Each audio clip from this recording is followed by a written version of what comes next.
جس وقت سکندر نے دریائے اسیکنی چندر بھاگ یا چناب کو پار کیا تو سن 326 قبل مسیح میں جون کا مہینہ آدھے سے زیادہ گزر چکا تھا اور برسات زوروں پر تھی۔ اس کی وجہ سے زمین بالکل دلدلی ہو چکی تھی اور بھاری بیل گاڑیوں کا گزرنا محال تھا۔ ساتھ ہی ساتھ ہر وقت کی حبس اور نمی کی وجہ سے ہر چیز گیلی رہتی تھی، خواہ ہتھیار تھے کہ کپڑے۔ اس کے علاوہ ایک چیز اور جو اس زمانے کے واقعہ نگار ہمیں بتاتے ہیں وہ ہے یہاں اگنے والے درختوں کی پھلیاں، جو کہ وہ کہتے ہیں کہ شہد سے زیادہ میٹھی تھی، اور یونانی سپاہیوں نے ان کو کھا کھا کر اپنے آپ کو اس حال کا بیمار کر لیا۔ یہ پنجاب کے آموں کا پہلا تعارف تھا یونانیوں کے ساتھ۔ لہذا دلدل، ہوا کی نمی، موسم کی گرمی، پیٹ کی خرابی، یہ ساری چیزیں مل کر آہستہ آہستہ سکندر کی فوج کے حوصلے اور ہمت کو کم کرنا شروع ہو گئی تھی۔ لیکن سکندر تھا کہ اس میں آگے سے آگے بڑھنے کی دھن تھی۔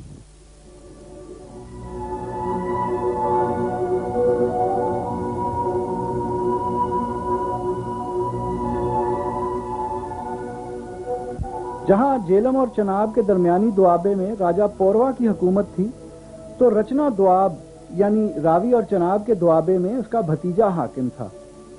اس کا نام بھی یونانی تاریخ دان پوروا ہی لکھتے ہیں، جس سے یہ گمان ہوتا ہے کہ شاید یہ خاندانی نام تھا۔ لیکن دونوں چچا بھتیجے کے درمیان تھی جنگ۔ اب چونکہ سکندر کی بڑے پوروا کے ساتھ صلح ہو چکی تھی، تو وہ بھتیجے پوروا کو پکڑنے کے لیے آگے بڑھا۔ لیکن یہاں آ کر ہمارا مستند تاریخ دان آریان بھی کچھ ابہام کا شکار ہو جاتا ہے۔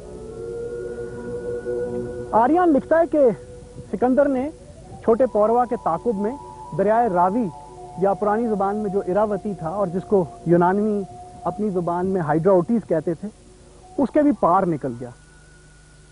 بتایا جاتا ہے کہ سکندر نے راوی کے پار 3 دن کا سفر طے کیا اور ایک مضبوط قلعہ بند شہر کے باہر پہنچا۔ یعنی آریان کے حساب سے یہ شہر جو تھا یہ راوی سے کچھ بھی نہیں تو 100 کلومیٹر مشرق کی طرف تھا۔ بتایا جاتا ہے کہ اس شہر کے محافظ تھے جنگجو قوم کاٹھیائی کے لوگ۔ یہ وہی لوگ ہیں جو کہ آج بھی پنجاب میں ساہیوال کے آس پاس آباد ہیں اور کاٹھیا کے نام سے جانے جاتے ہیں، اور انہی لوگوں سے بھارت میں کاٹھیا واڑ کا ضلع مشہور ہے۔ ان کا جو شہر تھا اس کا نام ہمیں تاریخ سے سانگلا پتہ چلتا ہے، لیکن سکندر کے ساتھ جڑی ہوئی پہیلیوں میں سے سانگلا بھی ایک بڑی پہیلی ہے، کیونکہ آج تک بھی ماہرین یہ طے نہیں کر سکے کہ اصل میں سانگلا تھا کہاں۔ آریان تو ہمیں یہ بتاتا ہے کہ سانگلا ایک اونچی پہاڑی پر واقع تھا جس کے نیچے 3 اطراف میں ایک گہری جھیل تھی۔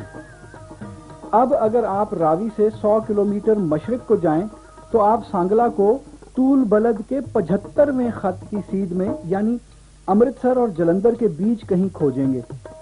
لیکن ماہرین بتاتے ہیں کہ وہاں بھی اس قسم کے پہاڑ پر واقع قلعے اور شہر کے آثار نہیں ملتے۔ لیکن ہمیں ایک اشارہ ملتا ہے کہ شاید آریان اپنے ماخذوں کی تاریخ کو تھوڑا سا گڑمڑ کر گیا۔ وہ اشارہ یہ کہ سکندر کے کوئی 100-125 سال بعد باختری یونانیوں نے جب پنجاب پر قبضہ کر لیا تو ان کے بادشاہ ڈیمیٹریس نے تباہ حال سانگلا کی از سر نو تعمیر کروائی۔ اس نے شہر کا نام اپنے باپ یوتھیڈیمس کی نسبت سے یوتھیڈیمیا رکھا۔ ماہرین سے ہمیں یہ پتہ چلتا ہے کہ پرانا سانگلا اور نیا یوتھیڈیمیا دراصل سیالکوٹ تھا۔ چنانچہ کچھ ایسا لگتا ہے کہ آریان کا یہ لکھنا کہ سانگلا دریائے راوی کے کئی کلومیٹر مشرق میں ہے یقیناً کوئی غلطی تھی۔ لیکن سیالکوٹ میں بھی پہاڑی تو کوئی نہیں ہے۔ البتہ شہر کے پرانے اور تباہ حال قلعے کے آثار ایک اونچے ٹیلے پر ضرور واقع ہیں۔ اس کا ذکر تو بعد میں کریں گے، پہلے شہر کے محلے پورن نگر کا قصہ۔ یہ پورن نگر سیالکوٹ شہر کو سکندر کے زمانے کے نزدیک تر لے جانے والی ایک اور علامت ہے۔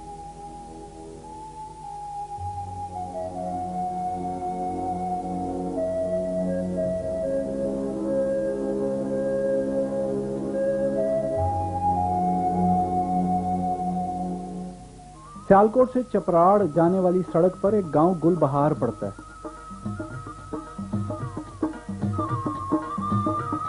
وہاں سڑک سے ذرا ہٹ کر پورن کا کنواں چند پرانے پیپل اور بوڑ کے درختوں کی چھاؤں میں موجود ہے۔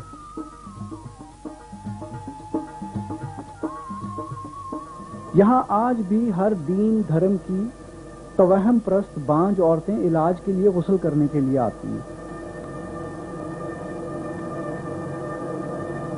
اور چونکہ پورن کو ایک مہان یوگی گرو گورکھ ناتھ کی دعا تھی تو کہتے ہیں کہ یہاں آنے والیاں شفا پاتی ہیں۔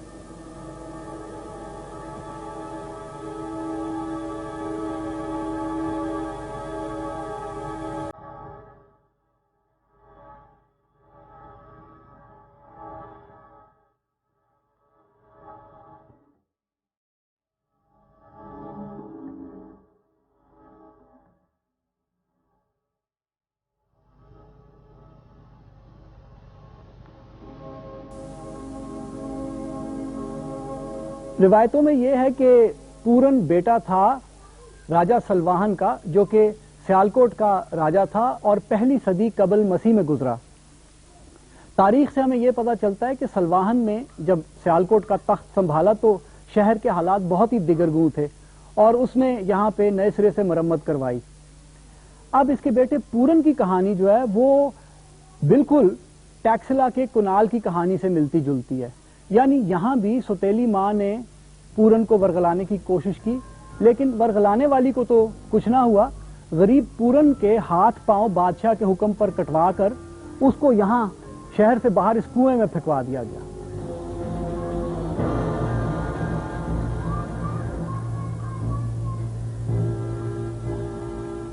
ہم پورن کی کہانی کی تفصیل میں تو نہیں جائیں گے، لیکن ایک بات غور طلب ہے، وہ یہ کہ ٹیکسلا کے شہزادہ کنال کی کہانی جو کہ ہم پہلے سنائے ہیں، پورن کی کہانی اور یونانی دیو مالا کے بادشاہ تھیسیس کے بیٹے ہپولیٹس اور اس کی سوتیلی ماں فیڈرا کی کہانی آپس میں بالکل ملتی جلتی ہیں۔ تو جو بات میں پہلے ٹیکسلا میں کہہ چکا ہوں وہ دہراتا ہوں کہ سوچنے کی بات یہ ہے کہ کیا یہ کہانی یونان کے فوجی یہاں لائے یا یہاں انہوں نے پنجابیوں سے سنی اور اپنے ساتھ واپس لے جا کر یونانی دیو مالا کا حصہ بنا دیا؟ اس بات کا حتمی طور پر تو کوئی جواب ہمارے پاس نہیں ہے، لیکن ایک بات طے ہے کہ اس کہانی کا سیالکوٹ کے شہزادے کے ساتھ منسوب ہونا شاید اس بات کی علامت ہو کہ سکندر یہیں سے گزرا تھا۔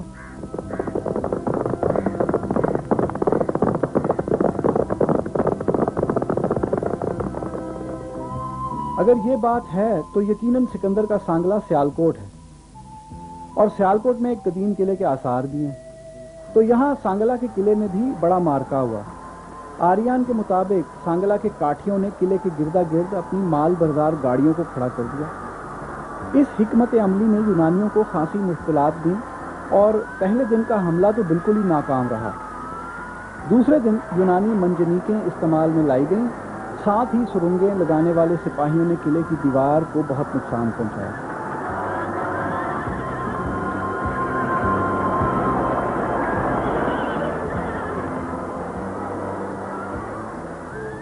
آخر قلعے کی دیوار میں ایک بڑا شگاف پڑ گیا اور یونانیوں نے اندر ایک حملہ کر دیا۔ آریان لکھتا ہے کہ اس حملے کے اندر محافظ فوجیوں میں سے 17,000 مارے گئے اور 70,000 قیدی ہوئے، لیکن یہاں بھی تاریخ کا مبالغہ واضح نظر آتا ہے، کیونکہ کسی بھی صورت میں یہ ممکن نہیں ہے کہ اس قسم کی یک طرفہ جنگ ہو، کیونکہ سکندر کے دوسری طرف صرف 100 فوجی مارے گئے اور کوئی 1200 زخمی ہوئے۔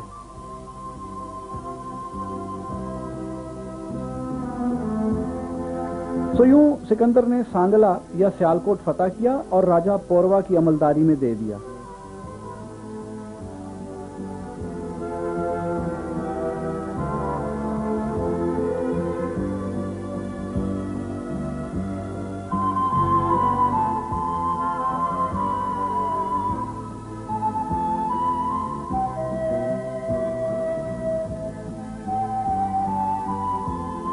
اور اب جو اس نے دریائے راوی کو پار کیا تو وہ گامزن تھا اپنی زندگی کی واحد شکست کی طرف۔ وہاں مشرق میں جس دیش کو بھارت کہتے ہیں وہاں بہتا ہے دریائے بیاس، اور جب سکندر نے اس کے کنارے پہنچ کر دریا کو پار کرنے کی ٹھانی تو اس کی فوج نے بغاوت کر ڈالی، وہ آگے جانے سے بالکل ہی انکاری ہو گئے۔